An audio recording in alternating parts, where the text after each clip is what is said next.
This is 19-year-old Hollis Daniels. He just got arrested and has somehow managed to sneak a gun into jail. You have a family at home?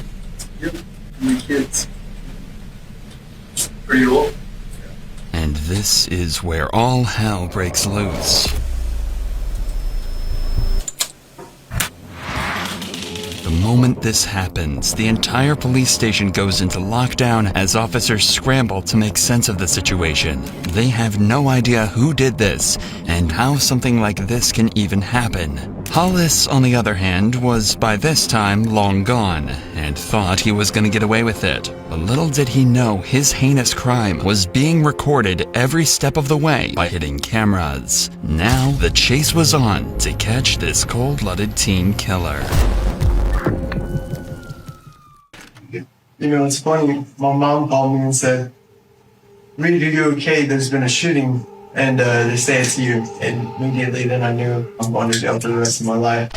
At around 1 a.m. on the 8th of October, Hollis Daniels got into an argument with his friends. Allegedly, Hollis had stolen his friend Leo's gun and at one point even threatened him with it. As Hollis left the house that evening, Leo called the police telling them exactly what happened, and Hollis was pulled over at around 1:30 a.m. Had the traffic stop you're about to see ended even slightly differently, Officer Floyd East Jr. might still be alive to this day. Hey, what's going on, man? I'm Officer Police Department. Where were you coming from? We got a call about you causing a disturbance. Disturbance? Yeah, over at your friend's house. What's your friend's name? Leo? Leo? Yeah. Okay, why is Leo calling us telling us you're messing with him? I have no idea, sir. Because I guess he didn't. I don't know. I'm not sure, sir. Okay. You have any guns or any weapons in the vehicle? Any drugs or anything like that? Step out here and talk to me, man, okay? Okay. Is that necessary, sir? Yeah, it is necessary, okay? Just come stand over here for me, okay? After stepping out, Hollis tells the officers that he did get into an argument with his friends, even getting thrown onto the floor at one point. However, he's adamant that he didn't steal anything from them, especially not a gun.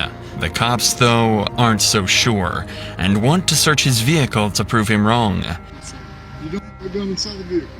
You have a gun on your person? No, sir. No, I've had him down. Yeah, I've had him Do you down. care if we search your vehicle? Yes, sir. I probably do. Yes, sir. You don't want us to search your vehicle? Yeah, but not because I don't have a gun. I just don't. I don't know something like that. It's not necessary. I'm on my own. No, it is necessary because right now you're involved in an investigation. That's why I'm asking if you have a gun in your car. No. I cannot search your vehicle for a gun. Yes, sir. Okay, then hang on to him. I'm going to go there and see what's going on that side, and I'll be back over here.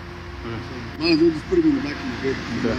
All right. So we figure out what's going on. Okay. As Hollis didn't give consent to search, the officers never ended up looking inside his vehicle. It could have been argued they had probable cause, but in this situation, the officers must have thought it was a gray area and let it slide.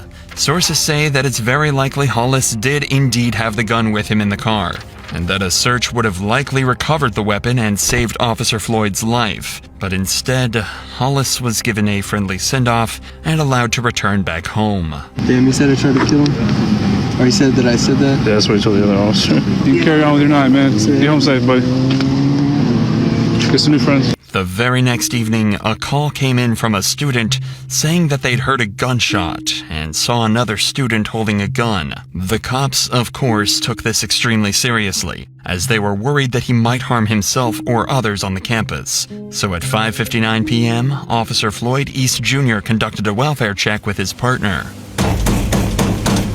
Texas Police Department, we're keying in. Inside, Hollis was nowhere to be seen, but the officers did manage to wake up his roommate, whom they were able to question about Hollis's whereabouts. Hey, what's up, man? What's your name? Andy. Andy? Is that who we're looking for? No, we're looking for Hollis. I just woke up and saw it. That's okay. What do you know about your partner that lives in this room down here? Hollis Daniels? Hollis? I don't know a whole lot about him. Really. I don't know, I haven't really hung out with these guys a whole lot. Okay. Despite the lack of information, though, it wouldn't take long for the cops to find something extremely unnerving that confirms their suspicions. There's a gun right here. A revolver. That's too. Unfortunately for the cops, this isn't the weapon that they're looking for. It's actually just a CO2 gun, and the cops eventually end up coming dry on any real firearms or evidence that one has been discharged here. However, they don't stop on their search, and they instead happen on something that worries them even more. Probably is some drugs and paraphernalia in there, but we can't tell from plain view, so we'll just go ahead and seize all that. And I don't know what those pills are, but there's another in there. And when I was looking inside this box, it looks like there's a little bag with some marijuana, maybe.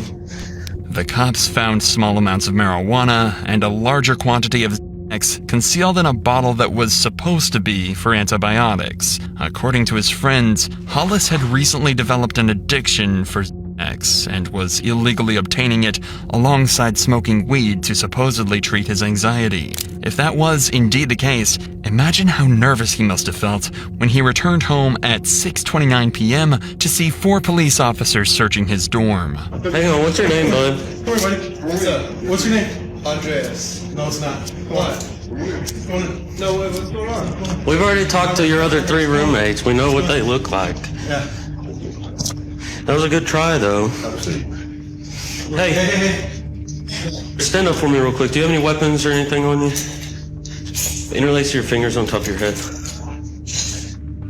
This is the first of 2 searches that will be conducted on Hollis, marking the most pivotal points in this case. From this point onwards, he's never let out of the officer's sight, and he never retrieves a gun from anywhere. It would later come to light that at this very moment, he had a loaded .45 caliber pistol concealed in his waistband. A search should confirm that, but watch what happens when they start to pat him down. Spread your feet out a little for me.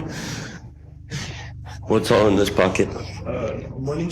Money? Yeah, I can take it out? Yeah. Is it okay to just empty out all your pockets while we're doing this? Do you have... Don't move your hands. No, do you have... Is that necessary? I'm asking you a question. No, I don't consent to it, no. Okay. Somehow, the officers don't find the gun that'll be used to shoot one of these officers in just 1 hour from now. But the cops are clearly still suspicious. He gave a fake name and seems extremely nervous while being searched, tentatively asking to avoid searching in certain places. So what's going on with all the stuff in your room? I smoked pot sometimes, to say, and I have a few pills in there, yes, sir. All that stuff in the yours? Yes, sir. Okay. So you don't have a prescription for Xanax? No. Because that's a lot of Xanax for one person. While he's not in cuffs, Hollis seems remarkably calm, so while he's relaxed, they ask him a couple questions about the weapons before they throw him in cuffs. I have, I do have a pellet gun, but it's not loaded. Yeah, we saw that too. Okay. Well, What do you use the CO2 gun for? Honestly, I haven't even loaded it down here. Back home, we used to just shoot squirrels and stuff. I thought it'd be kind of fun, but then I realized I got here, there's not many squirrels here, you know what I'm saying? Then we also got a report of a gunshot. There was no gunshot. In here? That's what we're told. By who? Somebody that heard it. So yeah. Oh, no, yeah, I wasn't even here last night. I was over at my buddy, 28th Street. What time did the shot go off? Because if you look up the police reports from Officer, what's his name? It was Duckworth, Officer Duckworth. We went through this whole thing. Did he write you a ticket or anything? He didn't write me a ticket. He let me go because the whole situation was they thought that I stole their gun, and so then they went and searched my car. You can look and I see you can look at his what time he pulled me over, and I bet that whatever time the gunshot was reported won't actually, because that wasn't. When the cops checked the reports, it turned out he was telling the truth, and the body cam from last night's traffic stop backs this story up. At this point, the cops could start to connect the dots. A kid accused of stealing a gun is now being accused of shooting it at university. It could definitely be assumed that something's gone overlooked. Either way, Hollis has been found in possession of multiple illegal drugs, so the cops finally decide to arrest him. What's the bond and stuff, you know? I don't know. We'll have to. It all depends on the weight and how much of the pills there are to kind of determine the. The cops then start a second pat-down, one that Hollis remembers vividly. He says he felt the officer check just millimeters away from the weapon, but somehow never finding it. Hollis was then escorted from his dorm into a squad car, where Officer Floyd tragically missed another opportunity to stop what happened to him in just 50 minutes. As Hollis sits down in the patrol car, Officer Floyd hears a strange noise. I'll be class 1-1 male. What was that big thump?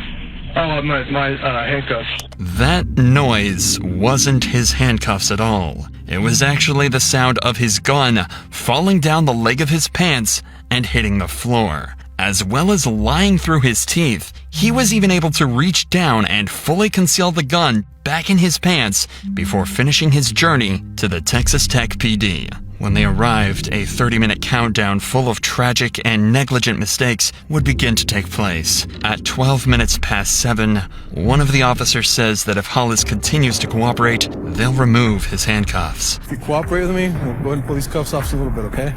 And 2 minutes later, at 14 minutes past, the officers make good on their promise and take his handcuffs off. 90 seconds later, Hollis and Officer Floyd enter a room to run through some paperwork and are left alone. There is no footage of another search taking place before or after they entered this room together. At 7:44 p.m., Hollis asks Officer Floyd 3 questions. You have a family at home? Yep. 2 kids. Pretty old? It's unclear why he chose to ask these questions. There was no incentive, and all it did was make him look like a complete and total psychopath. Like he wanted him to know the damage that he was about to cause and the lives that he was about to ruin. 4 seconds pass before he reaches into his sock and takes a deep breath. The shot echoed through the station, alerting officers nearby. By the time they arrived, Floyd was already dead, and Hollis was nowhere to be seen. Assuming Floyd's body cam to be the only camera in the room, he grabbed it and fled, with no idea that the entire incident had been recorded on this hidden surveillance camera. Despite the suspect being gone, cops knew there could only be one suspect, and they immediately placed the campus on lockdown and began a 2-hour-long manhunt for an armed teen killer. 658, the PD is not secure. Got an officer down, he's shot in our briefing room. We don't know where the suspect went. He's about a 19-year-old white male, skinny. What's he wearing? Blue jeans, believe a light-colored t-shirt. He had mud on his jeans from the knees down. Blue jeans and a white t-shirt? Yeah, and he's got facial hair. Can you relay the information one more time? Yeah. To our sergeant so we can get all the perimeter units clear on what we're looking for. What's his last name? Daniels. Daniels' last name, first name Hollis. After securing the area, detailing a full and proper description of Hollis, and searching the campus for a total of 90 minutes, Hollis was eventually found and apprehended without further injury. When he was finally caught, he said cold-bloodedly that he was, quote, the one that shot their friend. He was found carrying Floyd's body cam and a loaded .45 caliber pistol. At every turn, Hollis got as lucky as he possibly could have, while Floyd got the opposite. After being caught, Hollis also told the officers that he'd done something f***ed up and illogical, implying that he had some remorse for what happened. However, a phone call to his family recorded at 11:14 that night showed that the only thing he regretted was being caught. I'm getting on the phone with a criminal defense attorney. I would really advise you not to say anything. Yeah, on the cool, I haven't been saying anything. Huh? I haven't been saying anything, really. Okay. But there's pretty solid proof against me, and it's the problem. I know that, Reed. And I know that you think that doesn't matter, but I'm telling you, no. You know me, Carrie. You know me. I'm not gonna say. I supported someone who assaulted me yesterday. I said no, he didn't assault me. You know me. I'm not gonna say anything that would jeopardize that. I'm just saying, I love you, and you'll get through this. Hollis's demeanor in this call is, frankly, terrifying. It's almost as if he's talking to his family about the drug charge and not the first-degree murder charge. And the biggest issue on his mind seems to be being kicked out of school. This may be a little more extreme. I think that they're probably going to kick me out of Texas Tech High School. and I think that they're... Huh?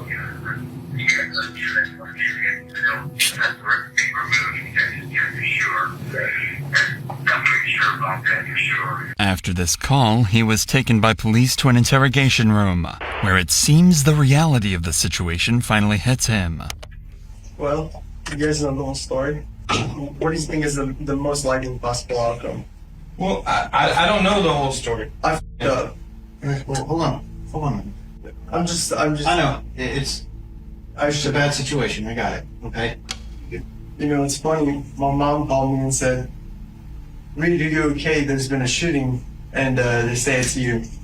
And immediately then I knew, you know, I'm going to jail for the rest of my life, dropping out of college. You know what? We got to figure this out first, okay? Yes, sir.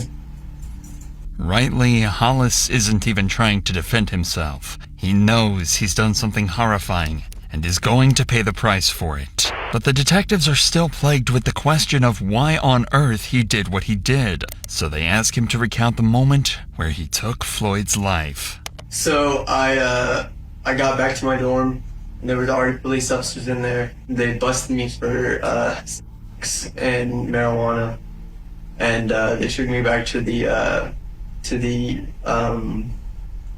station, and I just, in my head, I thought, you know, I can't have this third strike against me. This is gonna be it. You know what I mean? Not thinking logically, and so I did something very illogical, and regret it deeply, and I don't know ever how I'll ever make up for it. Okay? Does that kind of cover what you're asking? Hollis seems to be seeking approval from the detectives. It genuinely does seem as though he feels guilty for what he did, as he's putting himself down and asking the detective if what he said is enough. I was taken back to the police station, and something just clicked in my head, and I said, I can't do this. I can't go back like this. But then I made a worse decision to go back and do something that I thought I could. I'm just ready to go to jail, call my parents. I really would like to call my parents because they're worried and sick about me because they saw it on the news. He's stuttering, repeating himself, and all he wants to do is call his parents. Hollis is starting to shut down, overwhelmed with shame, regret, and guilt. The longer this conversation goes on for, the more you have to wonder what compelled him to take that officer's life in the way that he did. And you've got to imagine his parents are thinking the very same thing. Hello, this is Dan. Hey, Dad, it's me, Reed. Reed, honey, are you okay? I'm okay. I'm very safe. I'm with some very nice people right now, and I'm in trouble, and I messed up badly. Oh, Reed, honey, I love you so much. I don't even. You'll be there tonight around 11. I'm shaking all over. I can't drive right now. I can't drive right now. But I want to come see you. I want to come see you. What happened? I mean, why would you do something like that? You don't know? I do know it, and it doesn't make sense, and I'm sorry I brought this disrespect to my family. I'm sorry I brought this disrespect to my family again. God, I'm so sorry. I don't know what went wrong. Don't be sorry. It's not you. It's my fault. You did nothing wrong. I did. It's me. And I think they're going to put me away for a little while, and there's nothing I can do about it. I'll talk to you when I get there. I love you. Okay. Yes, sir. I love you, Dad. 25 to life. Plus more because of other stuff. I mean, look. That would be the responsible thing to do, is to give me jail time, and then maybe I can go for parole. But that's just going to change, not your problem. It's just going to change how I have to go about what I'm going to do. All of that's up to the district attorney's office. Okay? And of course, the district attorney's office is going to give me 25 to life. So yeah. Okay. You have anything else you want to say?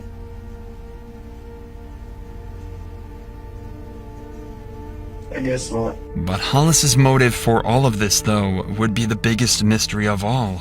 Some say it was influenced by his addiction. Some say that he had undiagnosed mental problems, or a combination of the two. At the end of the day, it's all speculation, and we can only turn to what he said in court. It doesn't make sense. I thought I was stuck. I thought it was all over. I thought this was an opportunity to go out, to commit suicide.